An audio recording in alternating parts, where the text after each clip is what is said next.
Levítico capítulo 15. Bueno, este capítulo describe las secreciones del cuerpo humano que se transmiten y que transmiten algún tipo de contaminación, y en el tiempo del sistema sacrificial se establecieron determinadas ofrendas al tabernáculo y después al templo como parte del proceso de purificación. Después de haber analizado los capítulos anteriores, en donde hablamos de la lepra, de la contaminación, el ritual de purificación, etc., eh, ahora vamos a analizar el tema de los flujos corporales altamente contagiosos. Y estos implicaban dolencias consistentes en flujos que eran sumamente contagiosos e infecciosos, y que en ocasiones revelaban la tremenda maldad del pecado. En ocasiones, no siempre, por supuesto. En algunas ocasiones este tipo de padecimientos eran crónicos.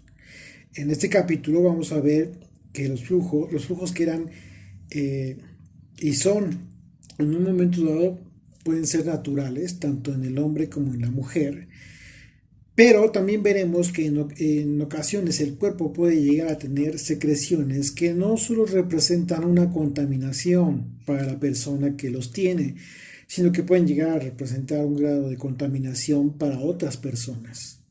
Y en ese sentido, podríamos visualizar la naturaleza tanto del hombre como de la mujer, como un aspecto de contaminación muy fuerte, y al mismo tiempo que puede llegar a contaminar a otras personas. De la misma manera en que la naturaleza puede ser visualizada como lo describe la escritura al hablar de corrupción, pero que también tiene la facultad de corromper. El apóstol Pablo, hablando de esta condición natural del hombre, describió en su carta a los Romanos la manera en cómo puede ser oculto a los demás el pecado y la maldad del hombre. Dice Romanos capítulo 7, verso 18: Yo sé que en mí, esto es, en mi carne, no mora el bien, porque el querer el bien está en mí, pero no el hacerlo. Porque no hago el bien que quiero, sino el mal que no quiero, eso hago. Así podemos ver la escondida naturaleza humana. Nadie más puede conocerla. Esto es lo que sabemos en lo más profundo de nuestros corazones, cada quien. Sin embargo, el pecado secreto, puede ser transmitido, y ese es el problema, a otras personas. Y eso es lo peligroso. Aunque es un hecho que no todos los casos descritos en este capítulo tenían que ver con consecuencias del pecado, hoy en día se sabe que muchas de estas enfermedades que se manifiestan a través de los fluidos corporales tienen que ver con pecado de tipo sexual. Y en la sociedad actual, cada vez que se habla de nuevas formas de moralidad, nos damos cuenta de que esas nuevas formas de conceptuar la moralidad pues se encuentran estrechamente relacionadas con enfermedades antiguas. En consecuencia, las enfermedades llamadas enfermedades sociales, que tienen que ver con enfermedades venéreas y algunas otras incluso mucho más graves, se han incrementado muchísimo conforme pasan los años. De los versículos 1 al 18 de este capítulo, la escritura habla de la purificación de los flujos en los hombres. De los versículos 19 al 30 se habla de la purificación de la mujer que haya tenido flujo, que haya padecido flujo.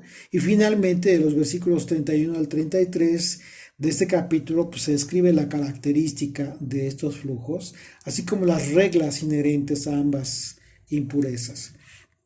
En esta ocasión, para el análisis de este capítulo, vamos a apoyarnos, y les sugiero, si es que la pueden tener a la mano, la traducción de la versión textual, ya que ustedes se van a dar cuenta que esta versión nos aporta un mejor entendimiento acerca de este tema tan delicado y muy, muy importante, que lo tomemos en cuenta. Así es de que bueno, me voy a permitir por esta ocasión tomar esta versión con este propósito, del propósito de que tengamos una mejor comprensión del texto. Vamos a comenzar ahí, por favor, en sus Biblias del Levítico capítulo 15, desde el versículo 1. Habló el Señor a Moisés y a Aarón y les dijo: hablad a los hijos de Israel y decirles: cualquier varón, cuando emita flujo seminal de su miembro viril, será impuro a causa de su flujo. Bueno, aquí vamos a ver los conceptos y es importante, si tienen la oportunidad, de tomar nota para que ustedes ahí en casita repasen sus notas, repasen su estudio y enriquezcan lo poco que les voy a transmitir. La palabra hebrea para flujo es la palabra sub, y que se traduce literalmente como fluir o fluido, y en este caso por una infección en la persona. Y por otro lado, la palabra semen en el hebreo es la palabra será, y que se traduce como semilla, el fluido seminal natural. Pero a diferencia del primero, a diferencia del flujo, este tiene que ver con una consecuencia natural. El semen es una consecuencia natural de las relaciones sexuales entre los esposos.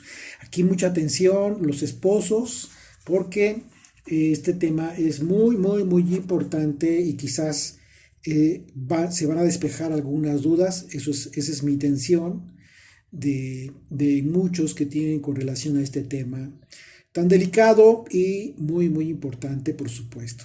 Dice el verso 3.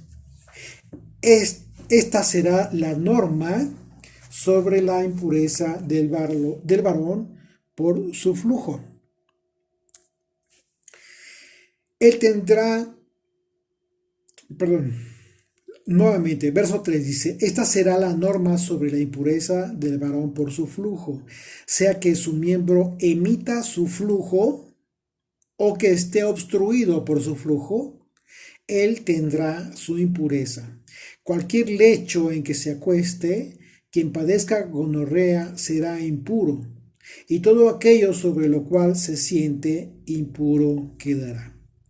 Como vemos, esta versión nos expone un poco más clara la diferencia entre el flujo que deriva de una enfermedad en el hombre y el flujo seminal que de forma natural deriva de una relación íntima entre los esposos. En ese sentido, la gonorrea se define como una enfermedad de transmisión sexual que puede infectar tanto a hombres como mujeres y puede causar infecciones en los genitales. Esto significa que el fluido que refiere la Torá no necesariamente tiene que ver con semen natural. Aquí, ojo, mucha atención, hay una diferencia en esto, sino que otro tipo de líquido consecuencia de la infección es a lo que se refiere. Dice el verso 15, el verso 5. Verso 5, cualquiera que toque su lecho habrá de lavar sus vestidos, se bañará en agua y será impuro hasta la tarde. Cualquiera que se siente sobre cualquier objeto en que se haya sentado el que padece gonorrea, deberá lavar sus vestidos. Se bañará en agua y permanecerá impuro hasta la tarde. Es evidente que la purificación que debe llevar a cabo la persona que tocaba el lecho o el asiento de la persona que padecía gonorrea consistía en un lavamiento tanto de la persona como de las ropas. Por ello era importante el tiempo en el que se debía apartar a la persona como una consecuencia de la impureza, ya que el agua podía en un momento dado impedir que las bacterias propias de la enfermedad o infección continuaran germinando, lo que en términos médicos se le llama tiempo de incubación del virus. Con el lavamiento de las ropas y del cuerpo de la persona, ¿qué se buscaba? Bueno, pues se buscaba la interrupción de esta incubación del virus en el cuerpo de las personas que hubiesen tenido contacto con lugares donde la persona enferma de gonorrea se hubiera sentado o acostado. Continuamos en el verso 7 de Levítico 15. Dice: asimismo, cualquiera que toque el cuerpo del que padece gonorrea lavará sus vestidos, se bañará en agua y quedará impuro hasta la tarde. Y si el que tiene gonorrea escupe sobre el que está limpio, entonces éste lavará sus vestidos, se bañará en agua y quedará impuro hasta la tarde. La inmundicia también podría propagarse a través de la saliva. El principio general era que cuando lo inmundo entraba en contacto con lo limpio o con los limpios, lo limpio se volvía inmundo. Pero vemos algo maravilloso, que este principio general fue completamente invertido en el caso de Yeshua, nuestro Mesías, porque el Señor era limpio en todos los sentidos, pero sin importar la enfermedad de las personas que él tocara, él no se contaminaba, sino que sanaba a los enfermos o inmundos, como en el caso de los leprosos. Y esto lo hicieron también los apóstoles cuando les fue dado ese poder. Vamos a leer el capítulo 5 de Lucas, si quieren acompañarme, desde el versículo 12. Lucas 5, versículo 12, dice: sucedió que estando él en una de las ciudades, se presentó un hombre lleno de lepra, el cual, viendo a Yeshua, se postró en el rostro en tierra y le rogó, diciendo: Señor, si quieres, puedes limpiarme. Entonces, extendiendo él la mano, le tocó, diciendo: quiero, sé limpio. Y al instante la lepra se fue de él. Y él le mandó que no lo dijese a nadie, sino ve, le dijo: muéstrate al sacerdote y ofrece por tu purificación, según mandó Moisés, para testimonio a ellos. Aquí el Señor vemos cómo está enseñando a cumplir la ley de Moisés. Importantísimo. Y un aspecto más que nos demuestra claramente que el Señor, por supuesto, que tenía una condición sobrenatural, a pesar de estar en la carne por este breve tiempo aquí en la tierra. Dice el verso 9 de Levítico 15: cualquier montura sobre el que cabalgue el que tiene gonorrea será impura, y cualquiera que toque cualquier cosa que haya estado debajo de él será impuro hasta la tarde. Y el que transporte y el que la transporte lavará sus vestidos, se bañará en agua y quedará impuro hasta la tarde. Todo aquel a quien toque el que tiene gonorrea, sin haber lavado las manos en agua, habrá de lavar sus vestidos, se bañará en agua y quedará impuro hasta la tarde. La vasija de barro que toque quien padece gonorrea será quebrada, pero todo utensilio de madera se enjuagará con agua.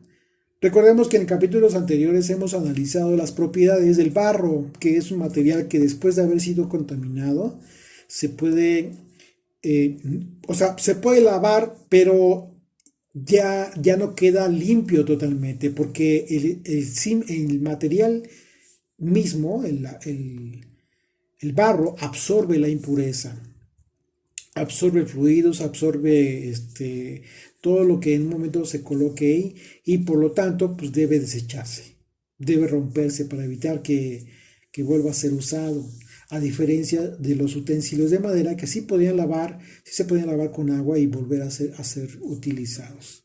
Continuamos en el verso 13. Dice: cuando el que padece gonorrea haya sido limpio de su flujo, él mismo contará 7 días su purificación. Lavará sus vestidos y bañará su cuerpo en aguas corrientes y quedará limpio. Aquí podemos ver la diferencia entre flujo por causa de la infección y el caso del flujo seminal como consecuencia de una relación entre esposos. El mandamiento para la purificación en el caso de la gonorrea debía contarse 7 días para poder ser declarado limpio, y en el caso del flujo seminal al término del día. Hay una gran diferencia entre el tipo de contaminación de uno y otro. Verso 14. Al octavo día tomará 2 tórtolas o 2 palominos y comparecerá ante el Señor a la entrada de la tienda de reunión y los entregará al sacerdote. El sacerdote los ofrecerá, el uno como ofrenda por el pecado y el otro como holocausto. Así el sacerdote hará expiación por él delante del Señor a causa de su flujo. El varón que tenga espermatorrea, y en la versión Reina Valera dice emisión de semen, lavará en agua todo su cuerpo y permanecerá impuro hasta la tarde. Por aquí una de las razones por la cual estamos usando esta versión es porque nos va a dejar un poco más claro el tema, los conceptos. Esta palabra espermatorrea se define como el derrame involuntario de esperma fuera del acto sexual. Si nos damos cuenta, no es una simple emisión de semen, como lo podemos leer en la Reina Valera. Es una enfermedad caracterizada por la salida de semen del miembro viril sin haber estimulación previa. Esta puede ser abundante o escasa, pero siempre de manera involuntaria, y aquí es lo característico de esta enfermedad. No se debe confundir con una polución nocturna. Esto es otro caso, ya que no se trata de una eyaculación mientras se está dormido, sino de una pérdida nocturna continua mientras se está despierto. ¿Ok? Puede haber presencia incluso de pus en el semen de la persona que padece esto, el cual puede tornarse fétido, espeso y a veces de color amarillo o verde. O sea, es muy característico. Por esa razón, esta versión hace referencia a una enfermedad como espermatorrea, que es producida por causas de origen orgánico. En estos casos siempre hay una inflamación o una infección de la uretra en vesículas seminales o en la próstata. Médicamente hablando, y esto sí hay que aclararlo, médicamente hablando, este término en sí no existe, de espermatorrea, porque el concepto correcto o médico utilizado sería prostatorrea. Entiéndase como la secreción prostática continua no relacionada a un estímulo sexual. Esta puede darse en ocasiones luego de episodios de inflamación de la próstata, con o sin inflamación, o con o sin infección. Y las personas que la padecen tienen salida de líquido o moco a través de la uretra durante el día o la noche. Esta hipótesis, a diferencia de la gonorrea, difiere de la secreción del semen, ya que la gonorrea se caracteriza por secreción de fluido. No es lo mismo. No es lo mismo que el semen. Es un fluido que no es semen como consecuencia de una infección. Así es de que, bueno, hay especificaciones técnicas y médicas en este tipo de afecciones, de infecciones. Hoy en día, ambas afectaciones patológicas son atendidas con terapias, antibióticos para eliminar las causas de dichas afectaciones en el aparato reproductivo del hombre. Es muy importante que tengamos conciencia de esto. Y bueno, dice el verso 17. Cualquier vestido o cuero sobre el cual haya caído semen, se lavará con agua y será impuro hasta la tarde. Si un varón se acuesta con una mujer y hay efusión seminal, ambos se lavarán con agua y serán impuros hasta la tarde. Si te das cuenta, aquí está hablando algo diferente. Hasta este momento, este capítulo describe 3 hipótesis. Vamos tomando nota. La primera, que se describe como una infección llamada en la traducción, versión textual, como gonorrea. Y la segunda hipótesis, la emisión de semen de forma involuntaria, que también obedece a una afectación patológica. Y esta tercera hipótesis, en donde se describe la relación marital. y en donde la emisión de semen es algo natural, es algo muy natural, por supuesto. Y en esta tercera hipótesis, el hombre y la mujer eh, se les describe como inmundos, pero en un sentido ritual, lo que indicaba que después de haber tenido intimidad, los matrimonios se encontraban imposibilitados para acudir al templo, al tabernáculo. Por supuesto que la actividad sexual entre los esposos pues es permitida y es muy lícita, pues por eso son esposos, solo que ceremonialmente hablando se encontrarían en la condición de inmundicia, de acuerdo al mandamiento para prevenir que no acudieran al templo.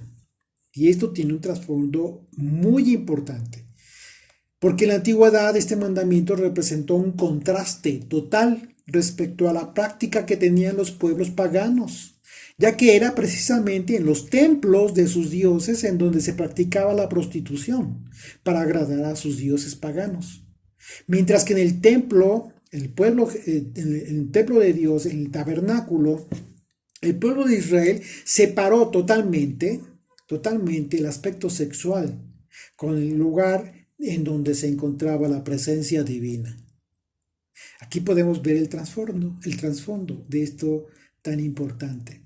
Por ello, por esa razón, describe una relación sexual normal, natural entre hombre y mujer y la secreción del semen como consecuencia de como un tiempo breve, muy breve, porque dice hasta la tarde, de, eh, de inmundicia, pero es una inmundicia de tipo ritual. Por ello es importante que consideremos que hoy en día, que ya no hay templo, pues este aspecto ceremonial no tiene aplicación en la vida de los esposos que son creyentes. Y lo que no cambia es precisamente pues la bendición que Dios ha dado a los esposos al poder gozar libremente de su sexualidad. El Cantar de los Cantares en el capítulo 7, a partir del versículo 6, dice así. Ustedes ya saben que el Cantar de los Cantares es una carta de amor en donde el esposo hace expresiones a la esposa y a la esposa se le considera Israel y el esposo es el Eterno. Dice, qué hermosa eres. Una vez más, Cantares capítulo 7, verso 6. Qué hermosa eres y cuán suave, oh amor deleitoso. Tu estatura es semejante a la palmera y tus pechos a los racimos. Yo dije, subiré a la palmera y asiré sus ramas. Deja que tus pechos sean como racimos de vid, y el olor de tu boca como de manzanas, y tu paladar como el buen vino, que se entra a mi amado suavemente y hace hablar los labios de los viejos. Yo soy de mi amado y conmigo tiene su contentamiento. Es una clara expresión de amor y de mucho respeto en relación respecto a la relación íntima entre los esposos. Y a continuación se va a describir la afectación de la salud por flujo en la mujer, bajo dos hipótesis, por el flujo de sangre regular de la mujer y por un flujo de sangre de forma irregular, esto derivado de algún trastorno, por supuesto. Dice Levítico 15, versos 19. Continuamos. Dice, cuando una mujer tenga flujo de sangre, que sea el flujo regular de su cuerpo, permanecerá 7 días en su impureza legal, y cualquiera que la toque será impuro hasta la tarde. Bueno, este es el periodo de menstruación regular de la mujer que, aunque no tiene que ver con alguna infección o enfermedad, sí llega a ser en ocasiones doloroso para algunas mujeres, junto con otros trastornos que la afectan, y en este caso era muy necesario que las mujeres tuvieran mucha higiene, ya que la menstruación se compone de tejido muerto, lo cual puede llegar a ser un fuerte foco de infección si es que no se tienen las medidas de higiene necesarias. Actualmente se cuenta con infinidad de comodidades que antes no tenía el pueblo. Y hay muchas formas en que las mujeres cuidan el aspecto de la higiene, por supuesto. Es más fácil hoy en día que antes. Por otro lado, este tema en el judaísmo ortodoxo, por ejemplo, se tiene la costumbre de que los varones no saludan a las mujeres, no las tocan, sin importar que se conozcan, no, es decir, no les dan la mano. No, y esto no importa que sean amigos, que se conozcan. eh, y el tema tiene que ver porque ellos lo hacen por si es el caso que la mujer se encontrara en su periodo. Ellos no lo saben, obviamente, pero por si acaso. Sin embargo, la condición de impureza ritual pues no aplica hoy en día, como ya lo mencionamos, principalmente porque el aspecto ceremonial y religioso ya no está vigente al no tener el templo. Solo que en el caso del pueblo judío ortodoxo mantienen todo el aspecto ceremonial y religioso a la letra de la ley, siempre que les es posible.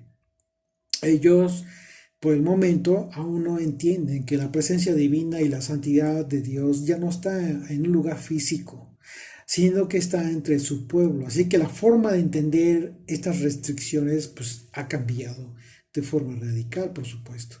Continuamos en el verso 20, dice, todo aquello sobre que se acueste durante su impureza será impuro. Estamos hablando de la mujer en el tiempo de su impureza. Y todo aquello encima de lo cual se siente impuro será.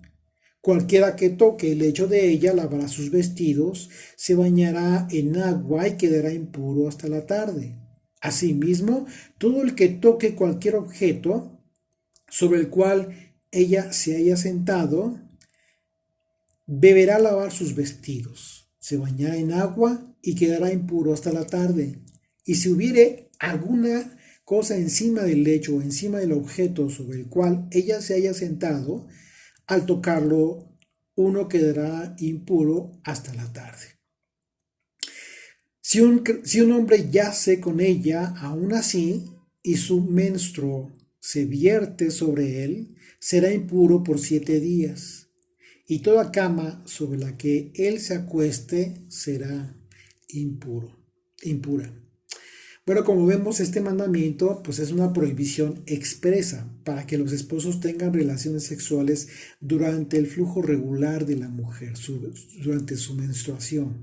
Y una característica especial era que ritualmente o ceremonialmente hablando, el hombre adquiría la condición de impureza e inmundicia tal cual la mujer, ya que sería inmundo por 7 días igual que la mujer. ¿Okay? En otro sentido, la Torah también describe el mandamiento prohibitivo con el propósito de evitar que el hombre tuviera intimidad con la mujer durante su periodo. Es un aspecto diferente, porque estaría en contacto directo el hombre con el tejido muerto que estaba fluyendo de la mujer. Recordemos que la menstruación, el sangrado, el flujo en este tiempo de la mujer es tejido muerto. Y además del aspecto moral, pues, también tiene que ver con un aspecto de higiene, por supuesto. Levítico 18, verso 19 dice literalmente, no llegarás a la mujer para descubrir su desnudez mientras esté en su impureza menstrual. El mandamiento es literal, tal cual. No hay ni siquiera lugar a interpretación. Yo creo que es muy claro la prohibición, pero es un aspecto diferente a la hipótesis que se está hablando en este capítulo 15, porque tiene que ver con la hipótesis en que el contacto del esposo con la esposa que tuviera su periodo fuere por accidente, pero no de forma intencional. Es decir, durante la noche sucede, no hay intención, ¿sí? Porque los casos intencionales los describe el capítulo 18, como acabamos de leer, en el versículo 19, y los denomina como actos de inmoralidad prohibidos. Son casos distintos.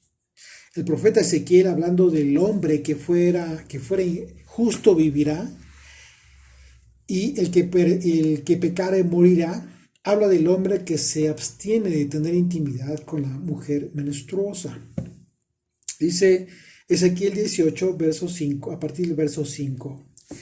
Dice, y el hombre que fuere justo e hiciere según el derecho y la justicia, que no comiere sobre los montes, ni alzare sus ojos a los ídolos de la casa de Israel, ni violare a la mujer de su prójimo, ni se llegare a la mujer menstruosa, ni oprimiere a ninguno, que el deudor volviere su prenda, que no cometiere robo, y que diere de su pan al hambriento, y cubriere el desnudo con vestido, que no prestare a interés, ni tomare usura, que de la maldad retrajere su mano, e hiciere juicio verdadero entre hombre y hombre, en mis ordenanzas caminare, y guardare mis decretos para hacer rectamente, este es justo, este vivirá, dice el Señor Dios. Así es de que, pues todas estas características, estas características de personalidad que vemos, que acabamos de leer, como lo describe Ezequiel, pues es justamente lo contrario a todo lo que la característica de las personas de los pueblos paganos. Así es de que el tiempo en el que la mujer tiene su menstruación debe ser un tiempo de regeneración físico de su interior, ¿sí? Porque está perdiendo a través de la sangre algo que había en su interior, de la sabiduría del Señor. Fíjense, el Señor le concedió este tiempo a la mujer para tener una especie de renovación y en consecuencia debe ser cuidada, debe ser atendida, no debe ser un tiempo común y corriente porque su cuerpo está debilitado y esto médicamente incluso también está recomendado. Y a continuación viene el mandamiento en relación al flujo de sangre irregular, es otra hipótesis, un flujo de sangre irregular en la mujer, un trastorno. Dice el verso 25, y si una mujer padece flujo de sangre por muchos días, sin ser tiempo de su menstruo, o cuando tenga flujo pasado su periodo, todos los días de ese flujo impuro permanecerá impura, como en los días de su menstruación. Todo lecho en que se acueste durante todos los días de su flujo le será como el lecho de su menstruación. Y todo aquello sobre lo cual se siente será impuro como en la impureza de su menstruación. Y cualquiera que toque estas cosas quedará impuro, tendrá que lavar sus vestidos y bañarse en agua y quedará impuro hasta la tarde. Y cuando quede libre de su flujo, entonces contará para sí 7 días y después será limpia. En relación al término de 7 días que se prevé, hay quienes consideran que la mujer puede unirse a su marido después de los 7 días desde que inició su periodo, una vez que inició. Sin embargo, si observamos con cuidado el mandamiento, los primeros 7 días eran los días en que la mujer debía estar apartada para evitar la contaminación a otras personas u objetos. Mientras que hay quienes consideran que en realidad la mujer debe esperar otros 7 días después de que haya terminado su flujo, que en total, de acuerdo al término, a los días que se describe en la escritura, serían 14 días. El versículo que habla de los primeros 7 días refiere que estará apartada durante ese tiempo, ¿ok? Pero no se establece que después de esos 7 días la mujer quedará limpia. Eso es muy importante. Recordemos que la declaración de ser limpia tenía implicaciones de purificación ceremonial en relación al templo. Es decir, que durante esos 7 días, que se supone que son los días de su flujo, debe estar apartada. Vamos a leer el versículo 19. ¿Sí? Vamos a leer el versículo 19. Vamos a regresarnos un poquito. Ahí Levítico 15 dice, fíjense, cuando una mujer tenga flujo de sangre, que sea el flujo regular de su cuerpo, permanecerá 7 días en su impureza legal, y cualquiera que la toque será impuro hasta la tarde. Si observamos este versículo, no declara limpia a la mujer después de los 7 días de flujo, porque ceremonialmente hablando, sería hasta después de los 14 días en que se declaraba limpia, lo que significa que ya podía ir al templo. Sin embargo, el versículo 28 sí declara a la mujer limpia, pero no después de los 7 días de flujo, sino contados 7 días más después de que haya terminado su flujo. Fíjese, dice el versículo 28. Y cuando quedare libre de su flujo, entonces contará para sí 7 días y después será limpia. Bueno, ¿cómo resolvemos esto? La mujer tiene un tiempo de menstruación aproximado, médicamente hablando, de entre 2 y 7 días, según la opinión médica, pues, y esto nos indica que el tiempo de 7 días establecido en la Torá fue establecido de forma general y era un tiempo en el que la mujer debía mantenerse apartada para evitar que el hombre transgrediera el mandamiento de Levítico 18-19 que vimos, que es un mandamiento prohibitivo, que habla de esta prohibición para que el hombre se llegue a la mujer menstruosa. Cuando dice se llegue a la mujer menstruosa significa que tenga relación sexual con la mujer menstruosa, una prohibición literal. De manera que otro periodo es el de los 7 días que debe contar la mujer para quedar ritualmente limpia después de que dejó de tener su flujo. Entonces son dos aspectos importantes que se deben considerar. Uno, el de la higiene y la salud, y el otro es el aspecto ceremonial en relación al templo. De manera que cuando estaba el templo, el mandamiento que habla de contar 7 días después de terminado el flujo, tenía un propósito ceremonial de purificación que concluía con una ofrenda, como se describe en el versículo 29, al 8º día. Pero ahora que no hay templo, este segundo periodo de tiempo ceremonial no tiene sentido, puesto que la mujer concluyó con su flujo durante los primeros 7 días. ¿Okay? Otro aspecto médico también muy importante es que después de que la mujer dejó de tener flujo, inicia un periodo de restauración física. Son días en que se repone de lo que perdió físicamente hablando. En este sentido, aunque ya no tiene sentido el periodo ceremonial, pues por el bien de la mujer, bien valdría quizás la pena esperar unos días después de que haya concluido con su flujo para unirse a su marido. Digo, y eso ya es un aspecto aparte. Continuamos en el versículo 29, confirmamos cómo concluye este periodo ceremonial. Dice, al 8º día tomará consigo 2 tórtolas o 2 palominos y los llevará al sacerdote a la entrada de la tienda de reunión. El sacerdote preparará el uno como ofrenda por el pecado y el otro como holocausto.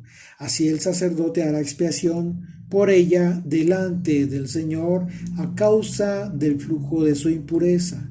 Y así, pues, mantendréis separados de sus impurezas a los hijos de Israel, para que no mueran por sus impurezas, al contaminar mi tabernáculo que está en medio de ellos. Tal es la ley tanto para el que padece gonorrea como para el que tiene espermatorrea, que lo haga impuro. Para la impura en su periodo menstrual, para quien padece flujo, sea varón o hembra, y para el hombre que cohabita con la mujer impura. Bueno, hablando del aspecto espiritual en que la mujer padece de un flujo por muchos días, más de lo normal, entonces, Yeshua atendió a una mujer que anhelaba ser sana de este mal que le mantenía en una condición de inmundicia y como consecuencia pues apartada durante todo el tiempo de su vida de las personas. Imagínense qué terrible. Vamos a recordar esto en Lucas capítulo 8. Verso 42 dice, y mientras iba la multitud le oprimían, pero una mujer que padecía de flujo de sangre desde hacía 12 años y que había gastado en médicos todo cuanto tenía y por ninguno había podido ser curada, se le acercó por detrás y tocó el borde de su manto y al instante se detuvo el flujo de su sangre. Entonces Yeshua dijo, ¿quién es el que me ha tocado? Y negando todos, dijo Pedro y los que con él estaban, Maestro, la multitud te aprieta y oprime. Y dices, ¿quién es el que me ha tocado? Pero Yeshua dijo, alguien me ha tocado porque yo he conocido que ha salido poder de mí. Entonces cuando la mujer vio que no había quedado oculta, vino temblando y postrándose a sus pies, le declaró delante de todo el pueblo por qué causa le había tocado y cómo al instante había sido sanada. Y él le dijo, hija, tu fe te ha salvado, ve en paz. Así es de que, bueno, ceremonialmente hablando, Yeshua debió haber quedado en una condición de impureza, ¿ok? De acuerdo a lo que estamos leyendo, a los mandamientos de la Torá, porque la mujer tocó su manto. Sin embargo, la porción del Evangelio habla de que enseguida fue a ver, el Señor fue a hablar, más adelante dice que fue a ver a una niña, el Señor, una niña judía que había muerto, a la que cuando llegó tomó de su mano y la resucitó. Yeshua siempre fue muy cuidadoso de guardar los mandamientos de la Torá, con lo que podemos afirmar que el aspecto ceremonial de los mandamientos pues no es algo que debamos guardar hoy en día, por cuanto que el motivo primordial de guardar la ley ceremonial era en relación a la santidad del templo, como lo describe la propia ley. ¿Y qué creen?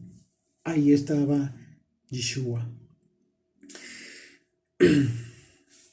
Dice Levítico 15, verso 31, y así pues mantendréis separados de sus impurezas a los hijos de Israel, para que no mueran por sus impurezas al contaminar mi tabernáculo que está en medio de ellos. Por lo cual, fíjense, si debemos observar los mandamientos que tienen como propósito cuidar nuestra integridad física y espiritual, sin importar que ya no haya templo, lo que sí debemos atender es precisamente a el aspecto moral que nos deja esta ley y que no solamente es un aspecto moral, sino incluso de integridad física. Y como consecuencia, al cuidar esos aspectos, también nuestra integridad espiritual será mantenida. Un capítulo muy interesante y sobre todo es para todos los matrimonios que en un momento dado conozcamos, ¿verdad? Que conozcamos estos aspectos tan delicados que en ocasiones por vergüenza quizás no se tocan, no se cuestionan, pero eh, estamos entendiendo, estamos viendo cómo es que el Señor de una forma tan, tan pudorosa, tan limpia, nos está enseñando a hablar de todos estos temas sin ningún problema. Y por el contrario, lejos de recriminar o de pensar que la intimidad entre los esposos pues es como un tabú, todo lo contrario. Es algo que en realidad es tan hermoso que el Señor mismo ha bendecido a través del matrimonio. Así es de que bueno, sigamos cuidándonos y que este capítulo nos sirva a todos a fin de tener mucho cuidado de observar cualquier tipo de en un momento estar al pendiente, tener cuidado de no caer en algún tipo de problema de tipo inmoral. Y como vimos desde los primeros versículos de este capítulo, ¿por qué? porque precisamente tiene que ver con un aspecto de perversión sexual en algunos casos y de contaminación, lo cual equivale, por supuesto, a una transgresión de la ley. Así es de que, bueno, que el Señor permita que continuemos siendo edificados con esta pureza y con este amor que el Señor, con el que el Señor nos está enseñando. Amén.